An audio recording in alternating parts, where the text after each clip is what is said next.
Well, hello everyone, this is Kevin here, and finally I am on summer break from my teaching credential program, so I won't be able to fully make a video, but today it's something quite different from any videos I've produced. I thought instead of doing another cover or kind of publish my own music, I'd be talking about the instruments and gears I use. And I'm gonna rank it into probably like 4 categories for the instruments. So first category is the cheap instruments, sub 100, and I'll talk about kind of like the medium priced ones, not too expensive but not too cheap, and then we'll get to kind of the medium to high range. I have one instrument there, and then I have what I call the crown jewel. And then finally I'll also, if I have time, talk about some of the other gears I use, like audio interfaces or like amps and stuff. So let's get started. Let's start from the cheaper ones. And the cheapest I have, but by no means bad quality, is this Yamaha Soprano Baroque recorder. Bought it for fun, you know. I don't play recorder that much. Terrible player actually. That's all I can do, not much. I'm not gonna embarrass myself anyways. So yeah, Yamaha. Next up is the Silver Creek harmonica. Comes with this box usually. I also bought this, the neck hold, because I wanted to play stuff like Piano Man, for example.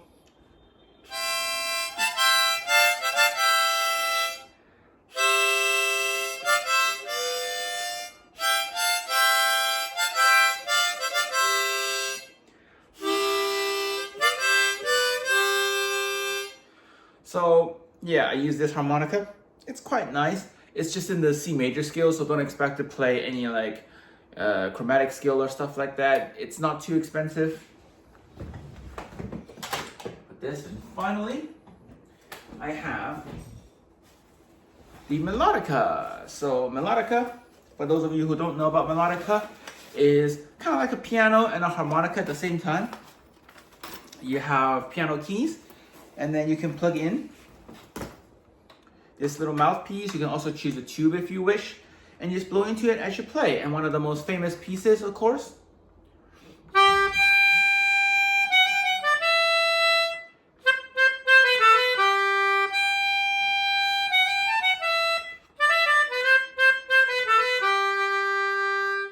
The Office uses it, I believe. And for anything with a mouthpiece, please do make sure to clean them up afterwards. I'm just gonna put it away for now, and then later after the video, I'll make sure to deep clean. You don't want spit to remain inside, so yeah.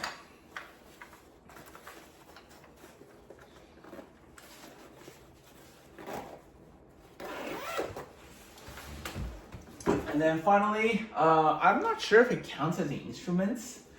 I really don't know. So if you're an expert, please tell me. Is this? I think most people would know. All right, let me just get rid of this cable so that way I don't tangle it by accident. Give me 1 second. All right, here it is. The Blue Yeti. Not gonna explain too much, right? It's a microphone. I'll be recording voices when I'm doing videos or recording vocals. It's not one of the best microphones out there, but for this price range, what can you expect, right? It functions very well. It's still a decent microphone, so I think it's good. All right, going on to the next category now. It's kind of like it's not too expensive, but it's also not the cheapest. Now, I'm not saying that, you know, cheap instruments are bad. Anyways, so starting off with this one.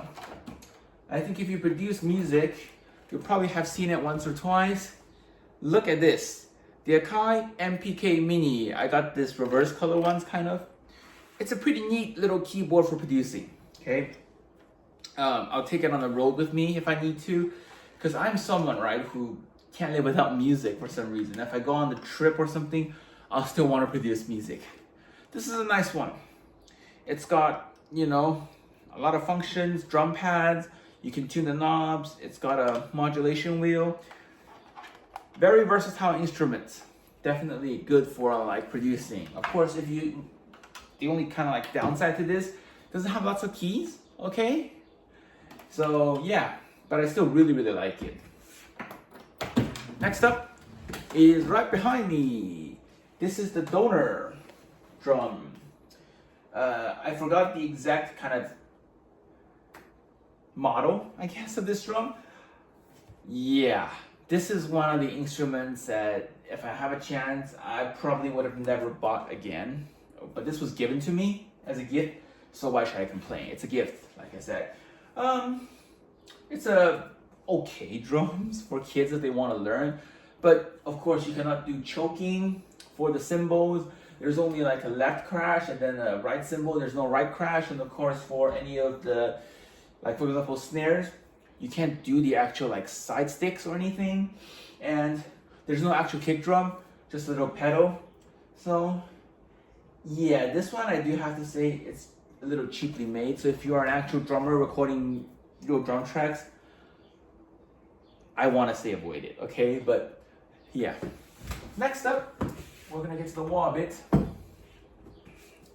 Here is my bass. This is the Mitchell MB100CS bass. It's a short neck, and I got it in kind of like the satin gray color. It's a pretty good bass. Of course, for it being around the $100, $200 range, do not even expect it to sound half like you're playing a Fender P bass, for example. It's not gonna be like that, okay? It's that price range, but it works for what I need to do, you know?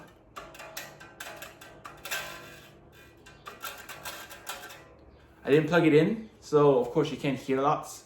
Like I said, it's a bass that is nice. So if you're someone who isn't a professional musician, like doing lots of gigs and tours, this is good, okay? You've got your kind of like volume and tone knobs here as well. So the Mitchell bass, short neck. Suitable for people who do play guitar and wants to kind of play bass as well. It's not your normal length. And lastly, in this range, I have this Epiphone Les Paul Special 2. Let me actually put on the straps. Ooh, the straps are sort of twisted, but okay, who cares? Good, solid guitar if you want to get started with a Les Paul. Of course, it's not gonna be as good as the Les Pauls, you know, they were standard and stuff, but it works for a student, someone who just wants to play. I mainly use this specific guitar to like teach students, and as well if I want to accompany students on like a recital and don't want to bring my more, you know, expensive guitars, which I'll talk about later. Yeah, I got this in the transparent blue livery. It just got your standard 3-way selector switch, your tone, and your volume knobs. There's no like, you know, coil splits or anything like that. Pretty standard tuners. They do get out of tune a bit.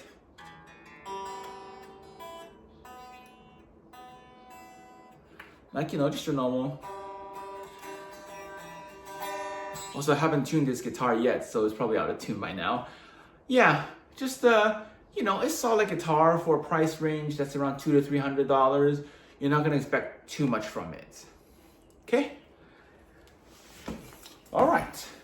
Let's get to the one instrument that I like to call in the sort of more medium to pricey range. Now, I know I sound like someone who's spoiled for saying that's expensive, but you gotta think for lots of people, this would be pretty expensive. And you might have guessed it, it's this guitar right here, okay? This is my one guitar, and I also have another instrument later as well.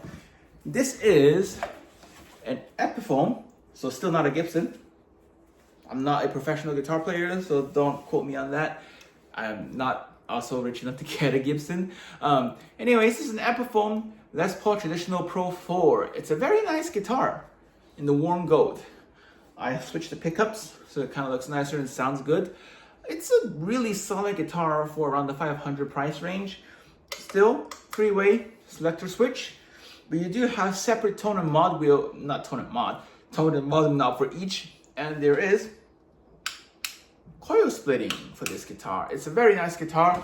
I mainly keep it at home for recording my own like tracks. I do like rock music, so I record a lot of pop rock tunes, and I'll use this guitar for like my solos, and it's just very nice for this price range. I always wanted a true Les Paul. This is not a Gibson, but it does my job nicely, so I'll take it. Okay, it's a really nice guitar. So this one I'm gonna put it down for now. And next up, let me move this guitar out of the way first. Give me one moment. I want to make sure that I put this guitar away nicely so it doesn't crash. All right. This is one of the more kind of like out of place instruments I have, because it doesn't belong as much in rock and roll music or some of the tracks, but I do still play and like it. This is the Benjamin Adams alto saxophone. I don't know if Benjamin Adams is a sort of like Sam Ash exclusive brand. I'm not gonna assemble it, but take a look, kind of. You can probably see it, right? It's a nice little alto saxophone.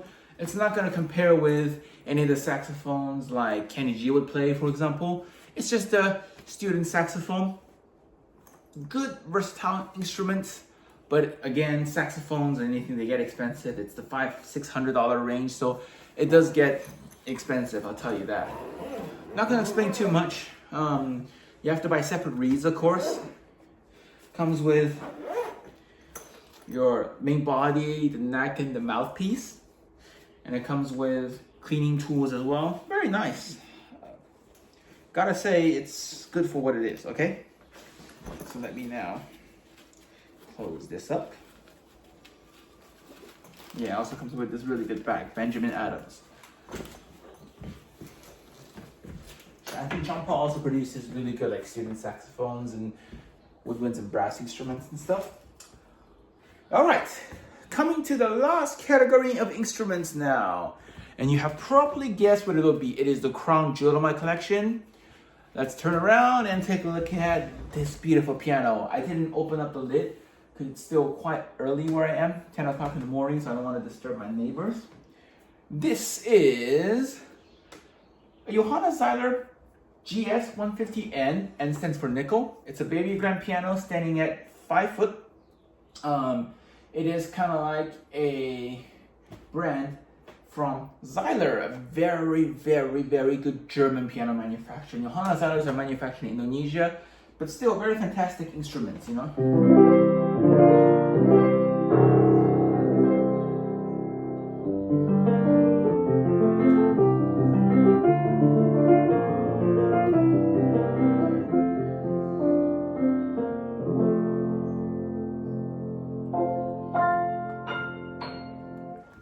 Anyway, just some random playing. Great instrument, but pianos, oof, they're expensive. If you care to know the price, you can search it up yourself. Johanna Seiler GS150, and of course. But what I wanted to say is that this is a unique baby grand piano, because after I bought this, it originally came, of course, as just a regular baby grand. You can play acoustically, but I also installed a mute system and a MIDI system. Here I have this cable routed to my computer, and what it does is, let's say if I want to play muted, I can have a lever down here, I just pull it out, and now there's this rail that stops the acoustic function. So now if I play again, you can just hit a clickety clack now. But right now, what happens is I have the MIDI cable routed to my computer, which is a Mac Mini. I can open up Logic and I can use it to play. Wonderful piano. I'm going to turn the lever off now, but I'll explain. And of course, there's a system here that you have to turn on and turn off if you want to, use the MIDI function. But yeah, I mainly use this to practice my piano. If you're a pianist, you'll know that no digital piano, no matter the price, at least to me that is, I know I'll offend a few people, but no digital piano, regardless of price, could ever compare to my crown jewel, this acoustic piano, because you have the hammers and strings and just the action feels so great. Okay. Now, onto a few of the miscellaneouses and what I use to record my music. So I have two things I want to talk about. So the first one is this. The Blackstar Fly 3-watt mini amp. I don't go on tour with my guitar, okay? I don't play guitar professionally. So I use this. Good amp for its price range. Nothing much, okay? You have the kind of the volume, gain, EQ, which is of course distortion for the gains and stuff. You can also plug in headphones in practice. You can also use it as an amp if you want to plug your phones and stuff using an aux cord. Good amp. Nothing much. So for those of you who are not like playing in a large concerts, just want to practice, pretty good. And then this one, it's a Joyo wire. I don't want to say wireless because you still have to plug this into the guitar, but it doesn't need an amp cable. I just use it to practice when I'm on the roads, so I don't have to bring like an amp. It's all right at best. Okay, don't expect too much from this. You know, you're not gonna sound like Brian May or, you know, with this. Yeah. And last but not least, I wanted to talk about this. The Focusrite, the Solo, Scarlett Solo. If you produce music, you've probably seen it or used it. I use this so I can route my guitars and basses straight into Logic and record with it. It's an audio interface. You can plug your guitar in the back, route it too. It's pretty good. Basic, does the job. I have a feeling this is just the basic Scarlett Solo, so, you know.